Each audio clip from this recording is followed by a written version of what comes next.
and empty storefronts were being converted into head shops, tie-dye t-shirt shops, macrobiotic eateries, and rock clubs.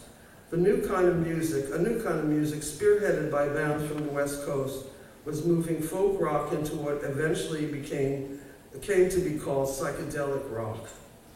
It was protest music. It was cutting edge, but it didn't fit into the tiny, dark coffee houses and bars of the West Village. When I came back to visit my parents in 1968, that was in August, I went to the village to call on my old haunts.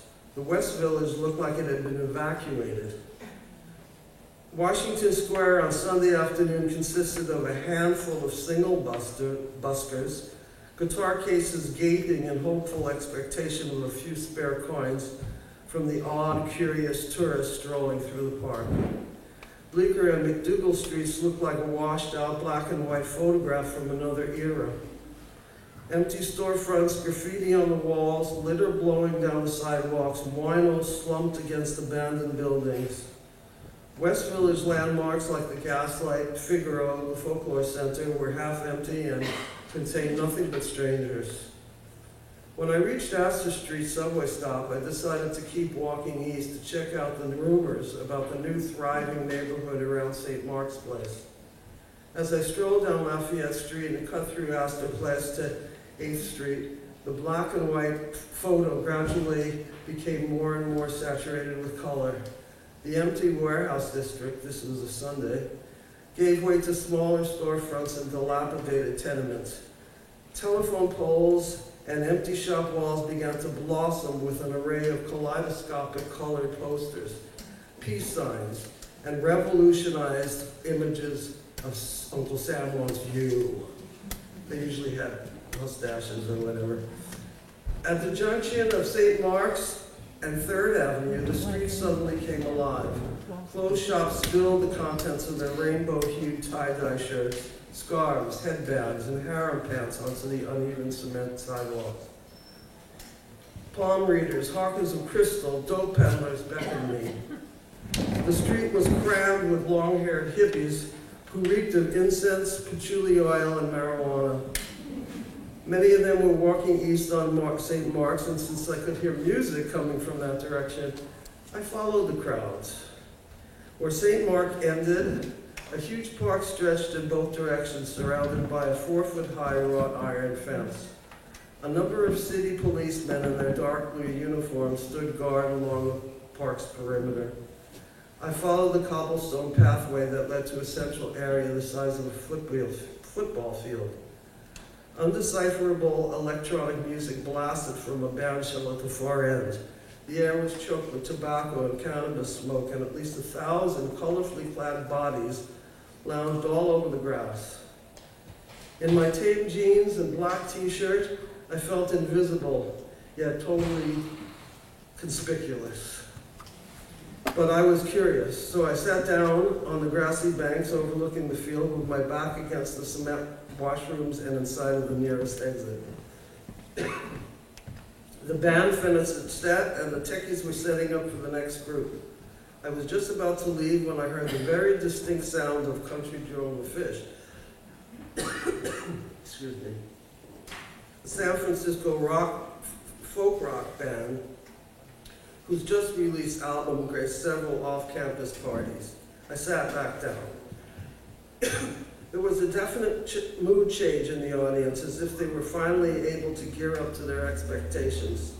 About 20 minutes into the set, the band started playing Fixin' to Die Rag.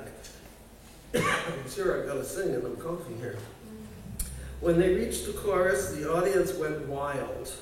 Everybody got up to dance, sing along with the band, and wave burning joints and anti-war signs and peace symbol flags. And it's 1, 2, 3, what are we fighting for? Don't ask me, I don't give a damn. Next stop is Vietnam. And it's 5, 6, 7, open up the pearly gates. Well, I don't cook why, I don't have time to wonder why. Whoopee, we're all gonna die. So you might know that tune if you're old enough. A scene that originally looked like a hippie's leisurely Sunday afternoon picnic was now writhing and dancing, singing and hooting bodies. I eyed the police contingent on the street side of the park. They had been joined by numerous officers suited up in face visors, plexiglass shields, and clubs. As they started to move into the park, I beat a hasty retreat to the nearest police-free exit and fast walked down St. Mark's in the direction of the closest subway station. Well, apparently, quite unintentionally, I had stumbled upon New York City's first smoke-in, not be-in, smoke-in. It had been organized by Abby Hoffman, who went on to become the co-founder of the counterculture, revolutionary, anti-war, anarchistic Youth International Party, better known as the Yippies. His name and influence were to become familiar ingredients in the political landscape at universities, including mine, in the years to follow. As I walked down the now almost empty St. Mark's Place on my way to the subway, I realized that my enchanted, optimistic, innocent days in the village had become vintage. The new music said it all. It was louder, more insistent, and more cynical, and underneath the flamboyant display of hippie costuming and psychedelic flower power drug culture hype, there was anger, a kind of desperation, and an indication of momentous change. That's it.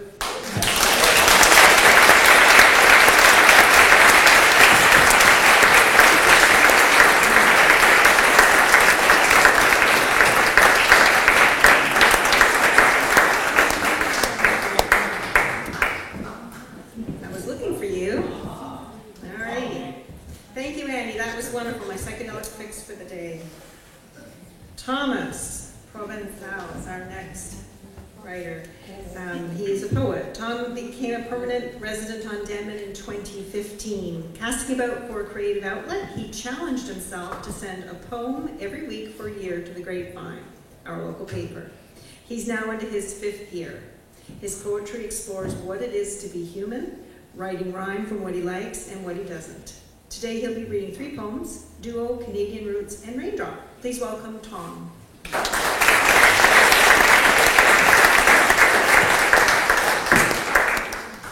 Thank you, Joanne. And for those who haven't read Joanne's writing, her book over here, Bloodmark. Wow, that'll take you for a ride. So I cover a lot of topics in the poetry that I submit to the Grapevine.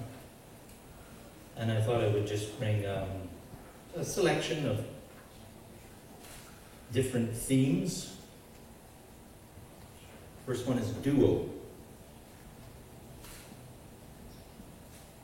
Love, inspired, wells up inside.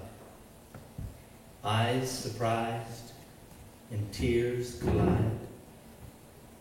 The most vulnerable of feelings exposed unto the core.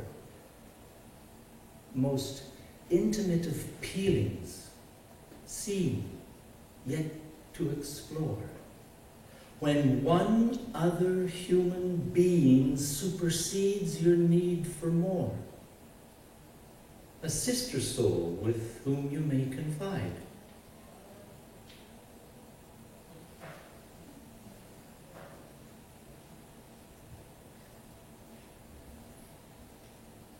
Canadian Roots.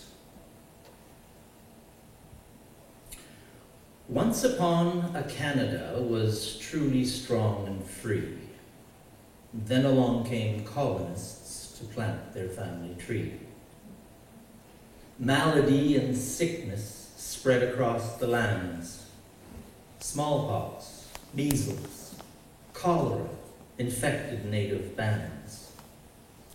Effectively a war of germs that spared but 10% of all the Aboriginals. Reserves is where they went. This paved the way for progress. Highways, bridges, dams, mines and heavy industry, the treaties, merely shams. Money is the sparkle in eyes that gleam with greed. In a country so abundant, we take more than we need. The mother trees are almost gone. Fish are hardly here. Aquifers are methane-filled. Apocalypse is near. Our nationhood's foundation is rooted in this mess. We egotistically expect some church our acts to bless. In harmony, cooperation, nature shows the way. Sustainability, patience, key words for today. Respect for ecosystems and the people here before is central to the vision for our nation to restore.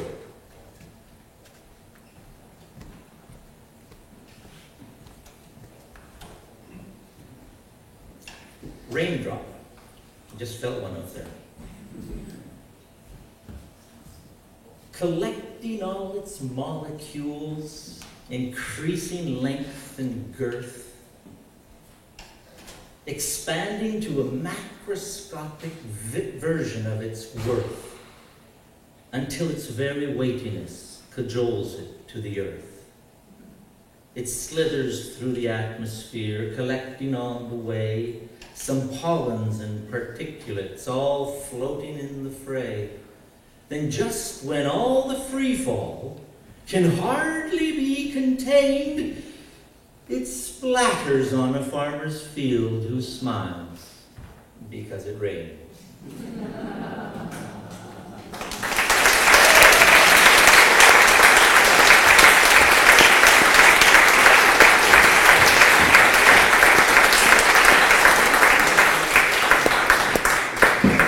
Thank you, and thanks for the plug. All right. Our next local writer is Angela Ferguson. Angela grew up in Qualicum Beach and left there at 18 years of age. She moved to Damen Island 1 year ago and has made it her home in large part because her son is flourishing here. Today she's going to read her short story, The Cupcake Connection. Please welcome Angela.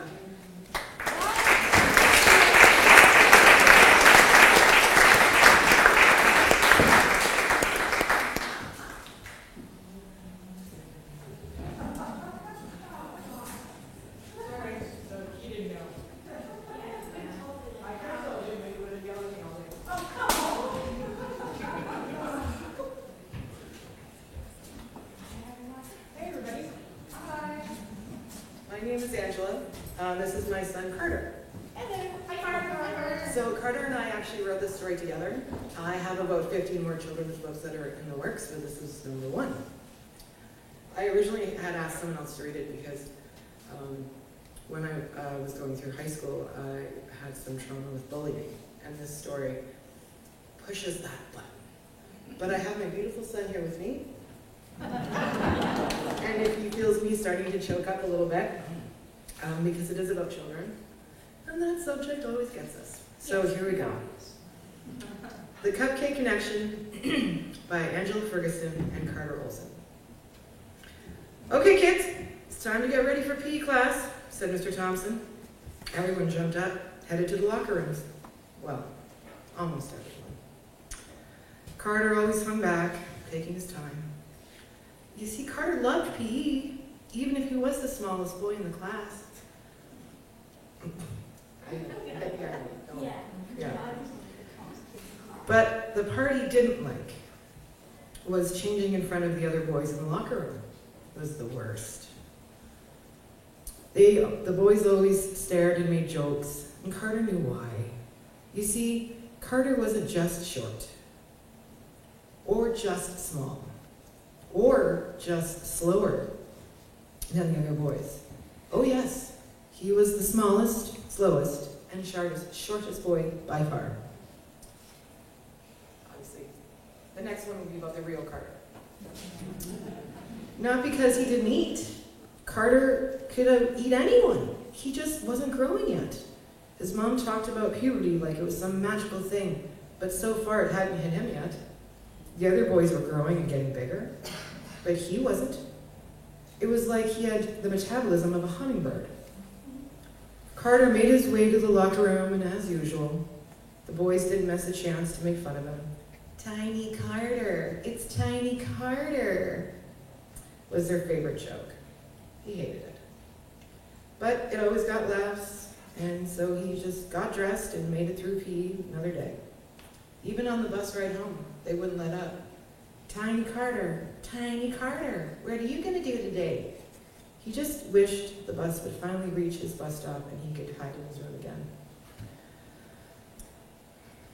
Carter got home, and as soon as he walked in the door, he could tell his mom was in the kitchen making something. It smelled so good, like chocolate. Carter loves chocolate. I could not do this alone, by the way. There's no way. Yeah. Carter, is that you? His mom called. Yeah, Mom. Yeah, it's me, Carter said gloomily. How was your day, honey? She asked, but she could tell by the look on his face it wasn't good. Carter looked like he was about to cry. Mom, what's wrong with me? Everyone picks on me because I'm so small. Like, you don't even understand. I'm the tiniest guy in my whole school, and I don't get it. Why am I so different? He sniffled quietly. Oh, honey, come sit down. Let's talk about it. I'm making your favorite cupcakes. Let's talk, she said. Carter's mom began. You know, my darling, we are all different and we grow up differently. I know it's hard not to be in a rush, but I promise it will happen, she said.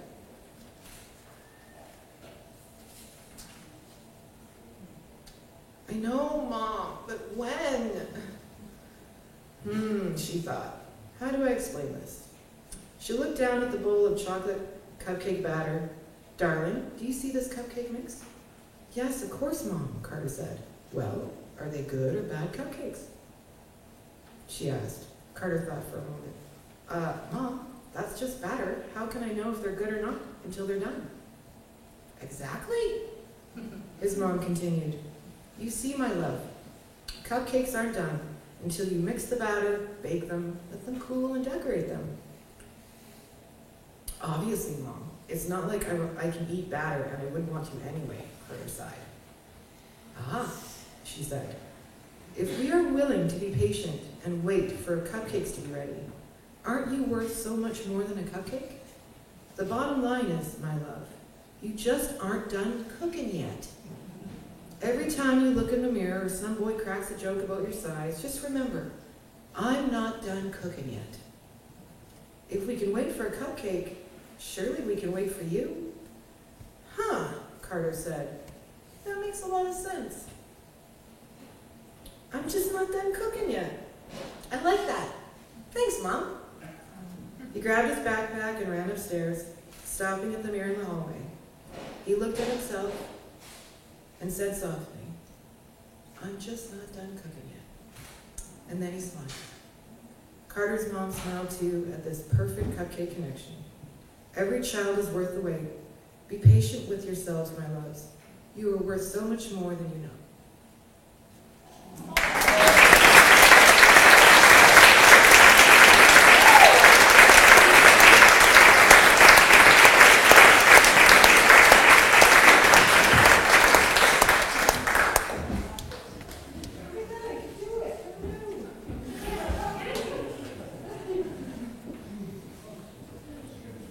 Great job. Thank you, Angela. Okay, our next local writer is Rosa Telegas. Rosa Telegas has lived on Denman Island for 9 years. She has an English degree and is retired from working as a civil engineer. I was my spot. She now paints, writes gardens, and volunteers on Denman. Her short story takes place on Denman Island, but it is entirely fictitious. It's titled The Painter. Please welcome Rosa.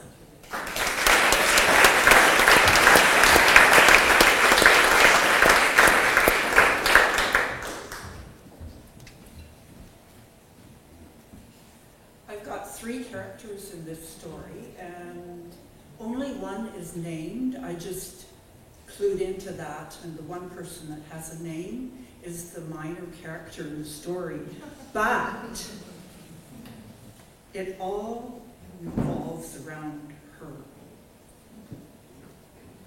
The painter. The studio doors are open for me to walk through. The artist is standing in the center of the room, unsmiling, legs astride, about 40, tall, skinny, and slightly hunched over, staring at me as I approach. He has a blondish gray beard and eyes like a Siberian husky. I am 38 years old, curly brown hair, a woman built strong from years of growing my own food, but diffident and shy with people I don't know. He finally smiles and says warmly, "Please come in. I want you to see my paintings." They are beautiful. The colors throw me off balance. His little black cat is unexpectedly at my legs, her tail twirling around my bare leg. The roses in the garden are spectacular, I say, unable to express what I am feeling.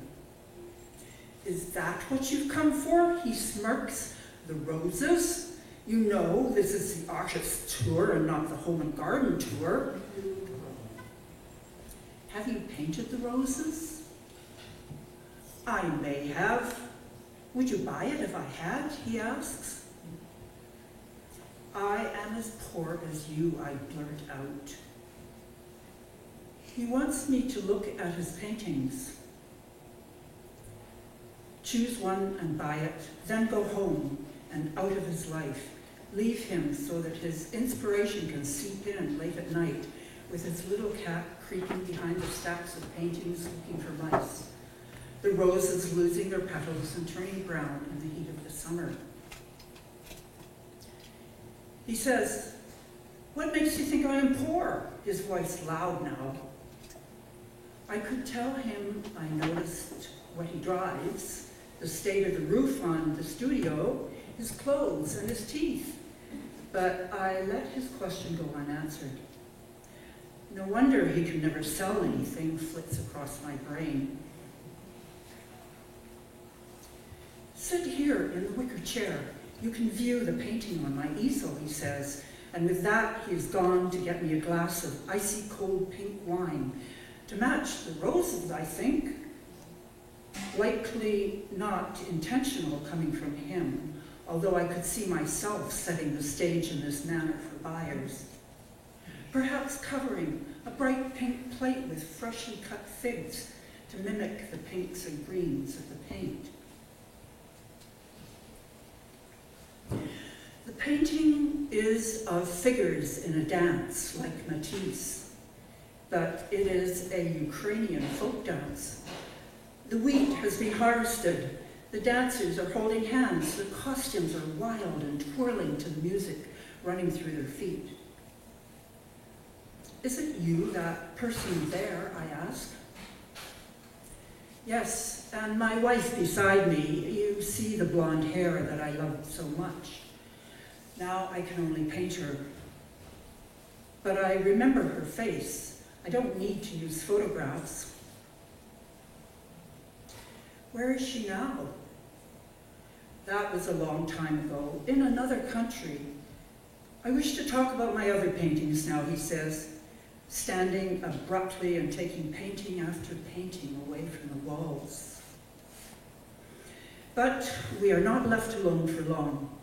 "I should probably go," I say, unfolding my map and studying where I should go next. The little black cat has gone, slipped out unnoticed, only her enormous eyes left behind, painted into several of the paintings. Early winter arrives and I am at the recycling depot on Saturday morning. And there he is, unmistakably sorting through his newspapers and empty cans. "Hello." From me, evinces a slow look of recognition running across his face, and an invitation to sit down together for a cup of coffee. Of course, I say, a vision of his amazing paintings, his quiet studio, and little black cat, blotting out my memories of his manner and personality. The steam rising from our cups of coffee in the old turn-of-the-century farmhouse turned restaurant seems to bond our thoughts in some wonderfully amorphous way. And now we are married. His blonde first wife had sadly perished in a studio fire, their studio in Ukraine, hurtling him out of the old country and onto this island off the Pacific coast of Canada. His memories still cause him grief, choking him after a bottle of wine when he is called upon to summarize his life to a group of potential buyers, or an art gallery owner, using her name, Ludmila, in a clear voice. But this always means that, once again, he has found inspiration for more paintings. Paintings that are increasingly fetching larger and larger amounts of money in Vancouver and Seattle.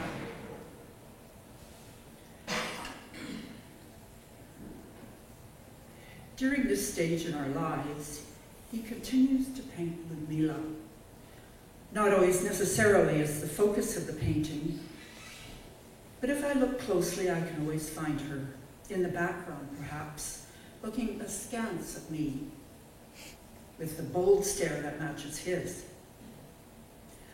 I often suggest I could model for him, which is invariably met with an offhand dismissal or, yes, some other time.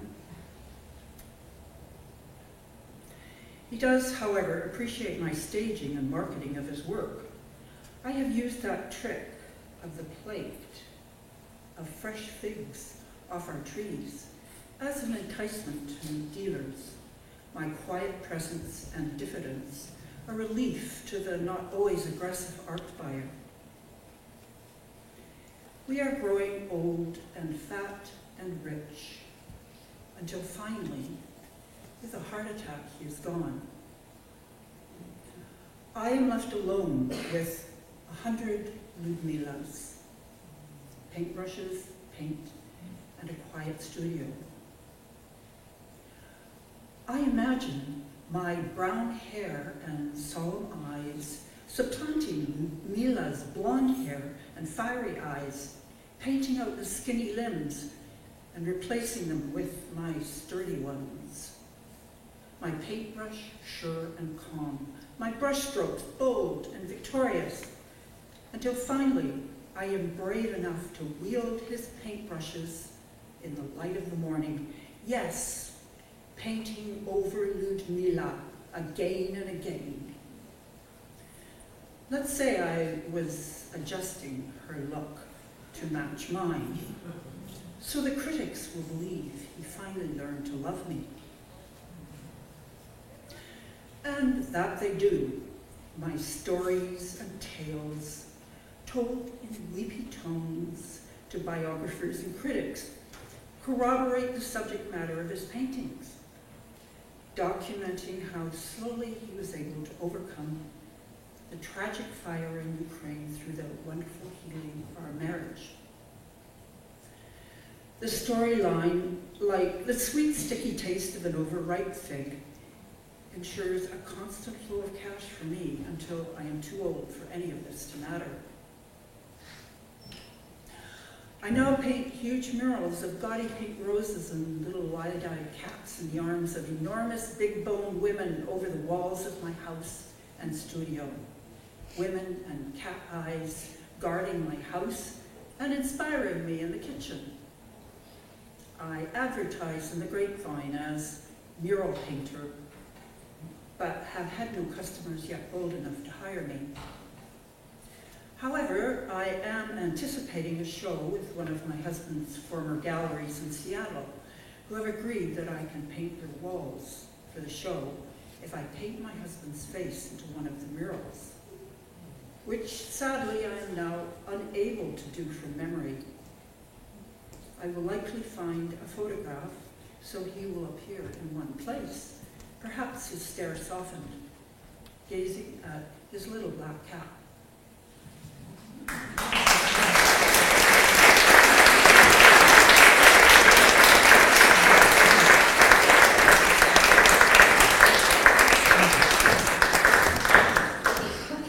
Thank you, Rosa. Our next reader is Bill Engelson, who you will probably recognize. He lives on Denman Island.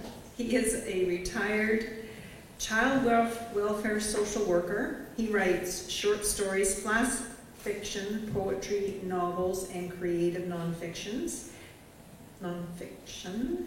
He has 2 books, a novel, Like a Child at Home, and a humorous collection of essays, Confessions of an Inadvertently Gentrifying Soul. Both of those books are available at our access table there. While his poetry and prose has appeared in numerous Island anthologies in the past few years, his most relished writing coup of late was when his story, Fidelity, took second place in the most recent Geist short long-distance contest.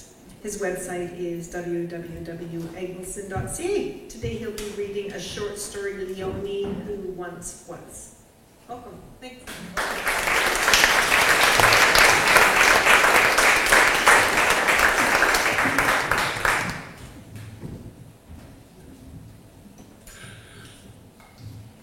And a brief introduction to Leonie Who Once Was. Leonie Who Once Was is a fiction rooted in fact.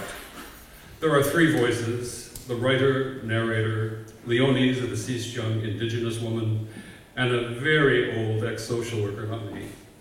Leonie's real name and the place names have been changed, though most might determine where they actually are with little difficulty. Though the story has been fictionalized, it is drawn from is a synthesis of a very real traumatic event. In the telling, there may be some triggers. I both apologize and ask that you be aware of them. Leonie Scott, December 20th, 1946 to February 19th, 1966. Outtakes from the coroner's jury transcript, March 10th, 1966. In January 1966, out of an abundance of caution, an Upper Island social worker who knew Leonie from Moon Bay asked a Port City social worker to assist the 19-year-old after her pending discharge from the Port City Indian Hospital. The Port City worker testified that the referring worker, quote, thought it was better if she remained in Port City for further treatment and away from the companion she had up there, unquote. Initially, she acquired accommodation in a boarding house in the south end of Port City. Shortly after, she secured a live-in nursing home job in the north end. The day before she died, Leonie returned to her worksite home. She appeared intoxicated. The social worker talked with her on the phone at the request of the nursing home operator. Leonie, quote, thanked me for what I had done and didn't want any further help from our office, the social worker said. The social worker then went to the home to discuss the matter further, but Leonie had left. Later that Friday evening, the social worker and her husband, quote, drove up and down the streets of Port City. It was very busy in town, and I gave it up as hopeless. The coroner's jury testimony was constrained by numerous beer-hazy recollections. Still, it cobbled together a brief, unsatisfying portrait of Leonie's last hours. Upon leaving the nursing home, she made a fleeting visit to an acquaintance, a fisher who lived on his boat. He had once known her father. She asked to borrow money, he said, to get her hair done, he said. Later, Leonie made his rounds of a few Port City drinking establishments. At some point, she ended up delirious in the back seat of a car outside the Elizabeth Hotel.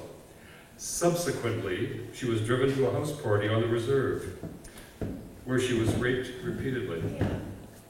Next morning, and never fully explained, the incoherent, semi-comatose young woman was taxied to another reserve home, where the homeowner, who attested that he didn't know her, although he may have observed her in the neighborhood days earlier, and the taxi driver, who, by the way, never gave testimony, carried her into the house. There, a few hours later, she succumbed in the Samaritan stranger's bed. The coroner's jury verdict: Miss Leonie Scott died from fulminating pneumonia activated by loss of energy and stamina caused by multiple intercourse without consent. Leonie's voice. Death is everywhere. It has followed me for as long as time. It has consumed my family, my people.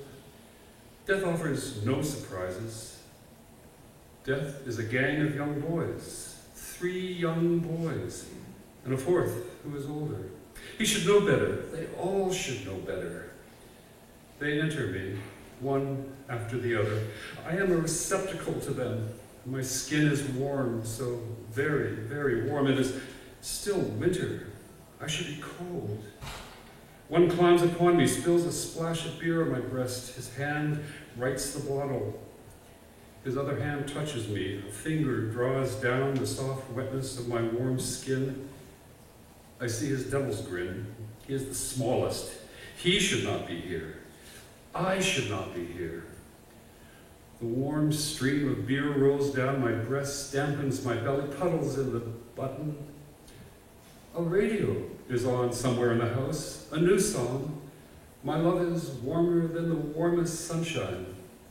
It is so happy, warmer. Why do I feel on fire and cold and hot, ice cold, wood stove hot? Why? The fire continues. There are others here in this house, girls my age, younger, sisters, daughters, screams, but they are silent. Do they not have voices, these sisters, these daughters?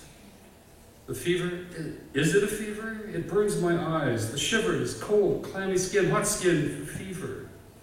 And those voices elsewhere in the house, and that song. The social worker was kind. I trusted him. He smiled at me back in Moon Bay. He made me listen. I'd stopped listening. You must talk with him. If you don't, this is where it'll end, where I ended. I will. The writer promises, I will. It is a 45-minute drive up island. In my telephone conversation, he mentions that his career had taken him over British Columbia. But his retirement plans had always included returning to the small town by the sea. He had recently sold his home and bought a condo facing the ocean. The wind's blowing whitecaps strong as I pull into the condo's visiting parking area. His apartment is on the 2nd floor and faces the agitated sea. We sit in his living room and begin. I say, thanks for seeing me. I won't take too much time. I'm not all that busy these days. Leonie was a long time ago. I could have been long gone. But you aren't, I say. Friends say you were in your 30s in 1966. 33. But I've been in the field for years. And knew Leonie in Moon Bay. And her family. They suffered so.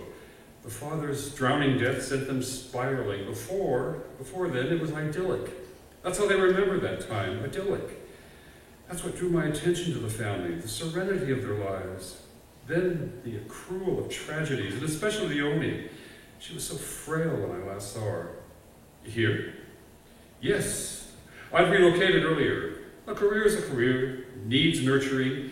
Even though I'd moved down here, I maintained contact with the people in Moon Bay. Island folk regularly travel, particularly those residing in remote communities. When Leonie landed here, her family asked me to keep a friendly eye, which I did. She was living an untethered life here. Too much freedom. Too many acquaintances with little to do. So her death was unexpected. Horribly so. She went to Port City for medical treatment. I encouraged her to pay closer attention to her health needs. No one thought death would result. The coroner's report didn't divulge the reason for her initial hospitalization. And that was because that was between her and her physician. You didn't know? No, I didn't. Weren't you curious if her initial health issues might have been a factor in her death? I'd prefer not to answer. Leonie was an adult when she was murdered, when she passed. Murdered. 4 were charged. Wasn't one a child? Yes, 13. That's why we heard so little in the papers. Probably. Do you know why she was sent to the Port City Indian Hospital? That was the custom of the day. There was no other choice for her people, other than an Indian hospital. Have you read the coroner's report? No, I haven't. Couldn't. It wasn't readily available in any event. My counterpart, you mean the Port City social worker, she sent me a summary. I read it and then filed it. It's been over 50 years. There were so many reports and deaths. And deaths. I'm sorry, so long ago. I'm confused about why you want to talk to me. I don't mean to confuse you. After I stumbled across a reference to Leonie's death, I developed an overwhelming curiosity to understand her story. I grew up in Port City. Even though I'd moved away by the time she died, I tried to keep on top of important local events. Several years before, a young couple were murdered outside of town near Dancer's Lagoon. It was the talk of the town for months. Leonie's death barely registered. A few mentions in the local paper. Her death was a wretched event that slipped my ken. I feel some guilt about that. So you're a guilty writer? Don't you write fiction? How can a storyteller feel guilt for a real death in which you played no part? How will a made-up story serve any purpose? I wanted to explain to him that I see my fiction as deeply sourced from reality, often the only way to enter unexplored real experiences. Leonie's story is not mine. I am nothing more than a thief, a purloiner, appropriating her life, her death. There will be elements of truth in my version, strong elements, I trust, hurtful elements perhaps, and of course some imaginary kernels. Yes, I am also a guilty writer of fiction. Her life and her death deserve a fuller telling, but who can I ask permission to tell it? And what would I be asking? I am walking a fine line, I finally tell him. It is not unlike walking down a railway track, a narrow gauge between fiction and fact. Perhaps it's doomed to fail. One more lack of contrition, I suppose. It probably doesn't matter. The old social worker and I part, neither of us the wiser. Leonie, I should have the last word. I agree, Leonie. I was real. I knew I was. My rape, my multiple intercourse without consent, my death, they were all too real. Still, I do not know why my life did not last for me, or why I died. I have not shed enough light, have I say. No, she weeps. No, you haven't.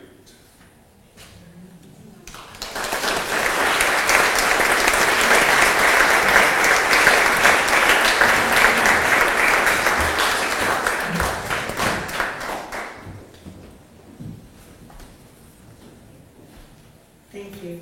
Thanks, Bill. That was terrific. Our final writer today is Laura Bershaken.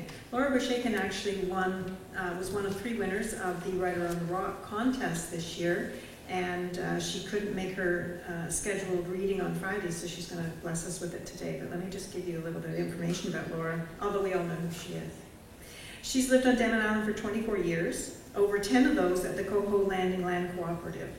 Her writing journey got started in the mid-'80s with student journalism at the UBC newspaper, and then freelance writing magazine.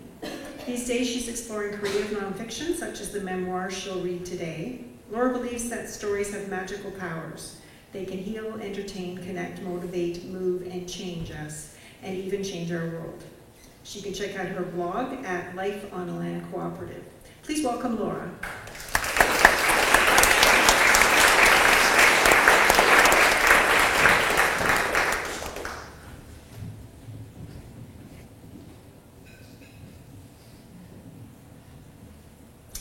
Thank you. Am I speaking to the mic in a good way? Yeah. Okay, good. So this piece, I call it Defiance Diptych, and diptych is a term taken from visual art where people would paint 2 paintings next to each other that were separate but thematically connected or kind of mirror each other. So the first section of this is simply called Number 1. I knew it was time to leave when my son peed on the doctor. Afterwards, outside the clinic in Smichov, Tomasz and I laughed and laughed, but my laughter tasted like rusted metal, bitter and lingering. 6 months earlier, when we left the Brno hospital where Cosma, my son, was born, we were given a booklet listing checkups, vaccinations, and other medical requirements, including something called hip monitoring. I suspected that hip monitoring was another Czech parenting custom that I didn't believe in, like the fact that you had to use cloth diapers in the first 6 months, and that the diapers had to be boiled for 2 hours on the stovetop every time you washed them, and then, once dry, had to be ironed at the highest possible temperature to kill off any remaining germs. Or the belief that children needed to be beaten because otherwise they'd grow up spoiled. When Tomáš and I had made the decision to have a baby, me living in the Czech Republic as a foreign woman, I'd known there was going to be tricky territory ahead. Now I was there. I did some research, talked to medical people I knew, and couldn't find any clear rationale for hip monitoring. Tomáš and I decided to skip it. The clinic was a 90-minute trip by public transit, and it just wasn't worth the hassle. I was used to being the oddball. My foreigner status gave me leave to break the rules, to challenge received wisdom, to be a little weird. I had always tried to use that power for good. For instance, I like to tell my Czech friends the story of how, in grade 7, I started in a new school where corporal punishment, the dreaded strap, was in use, and how my mother made an appointment with the principal and told him that using violence against children was unacceptable and that I was not to be hit, and that he acquiesced. Reactions from my Czech friends ranged from skeptical, as in, it's impossible for a teacher to control the class without physical punishment, to enthusiastic, as in, that's how it should be everywhere. Spreading these kinds of liberatory ideas felt good, but I also believed that as a foreigner, especially one from the wealthier, culturally dominant West, I needed to avoid lecturing, resist judging, and stay open-minded. When in Rome, as they say. Thus far, during my 6 years in Prague, I felt I'd managed to find the just right balance as a foreigner. I had learned the language. I had a great job at a Czech women's rights organization. I thought I was settled in the Czech Republic with my Czech husband, living in our restituted Czech farmhouse for life. But as the mother of a Czech baby, I was realizing I wasn't as autonomous as I used to be. After 5 increasingly formal letters about the hip monitoring and 2 increasingly forceful phone calls from the South Prague Health Department, we finally made an appointment for the hip monitoring. As we entered the test room, the doctor glared at us. How come you didn't bring your child at 3 months like you were supposed to? So irresponsible. Some people shouldn't become parents, she said. I'm not making this up. She gestured at the examination table. Take his clothes off and lie him down. Hold him still, she barked. On the table, Cosima gurgled and pumped his roly-poly legs. The doctor leaned over him. Her sonograph wand gleamed like a weapon. Cosima smiled beatifically and released a golden arc of pee straight towards the doctor's chest. It painted yellow patches on her white coat. A grassy urine smell hit my nose, and the doctor's shriek pierced the sterile air. Ah! She quickly changed her coat and then finished the sonogram, muttering about foreign women who can't control their children, and then gestured toward the door with a quick jerk of her head. Outside the clinic, Tomáš and I laughed and laughed. But I knew more letters would come for more mandatory hip scans, mandatory this, mandatory that. My mind filled with questions.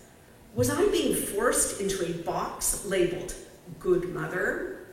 Would I be fighting continually against a system that demanded I control my child?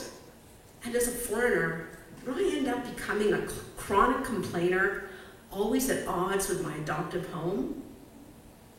The bitter taste of that laughter stayed in my mouth.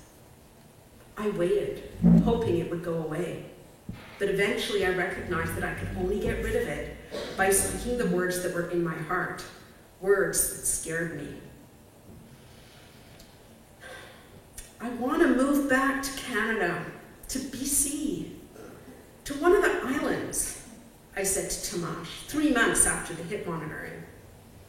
I was asking him to leave our stable life, our house, our good jobs, and his family for a new and uncertain beginning far, far away. It was a big request, and some people would have said no, but he laughed along with me outside the clinic. He'd seen the innocent pleasure in my son's smile as he peed. And years before that, he had chosen me, a foreign adventurer he'd met in a Prague pub during that heady first year after the fall of communism, when everything seemed possible. And he said yes. So the second part takes place maybe about a year later, and it's called Number 2. Yeah, a little hint. And just, by the way, people have asked me when they've read this story if I got permission from my son, and I do have his permission, so good for him. I had always tried to fit in and be accommodating while visiting my dad and stepmother. I was never sure how successful I was, but I tried. I just wanted things to go smoothly. I remember the day that changed. Back then, my stepmother was at the height of her career as a national newspaper columnist and editor. She got paid to be opinionated. She was, and still is, one of the most dominant people I've ever known. My dad adored her, and always, in any situation, deferred to her. As I did, but not that day. It was all because of my son, Cosma, and his weird toileting habits.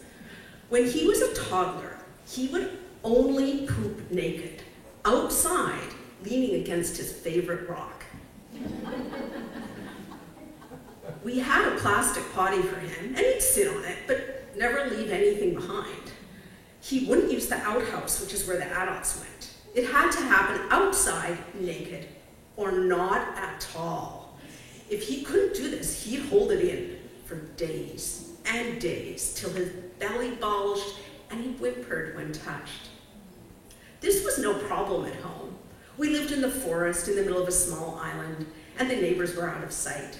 Anyway, we were surrounded by old hippies, Baxterlanders, and anarchists who would probably consider pooping naked in the wild as a badge of authenticity.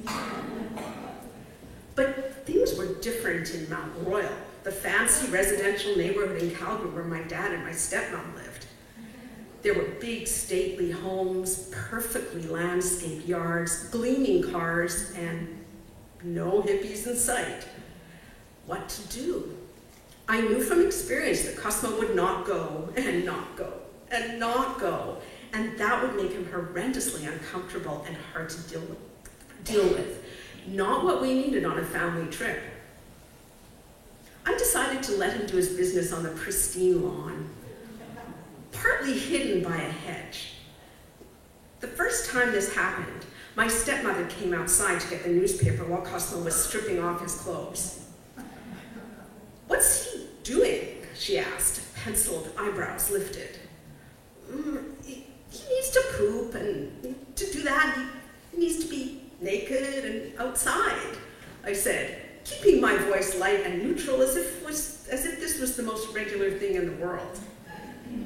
Cosmo bent his chubby little knees in a half squat. My stepmother stared at him, then turned her head and stared at me. Her coiffed hair shone in the sun like a helmet. Her mouth dropped open, a lipstick-rimmed oval. Cosma began to grunt. My stepmother said, "Oh," and went back inside. Cosma deposited a tidy pile of feces. I scooped them up with a wad of tissue. The smell was surprisingly mild, a whiff of barnyard, an undertone of swamp. I helped Cosmo put his clothes back on. We went back inside, and I deposited my bundle in the downstairs toilet and flushed it away. We did this every day during our week-long visit. My stepmother and I have never spoken of it, but I think we both knew this. If she'd asked me to stop, which would have been a reasonable request, I'd have said no. I had decided to stand firm in my role as weirdo outsider, and there was nothing she could do about it.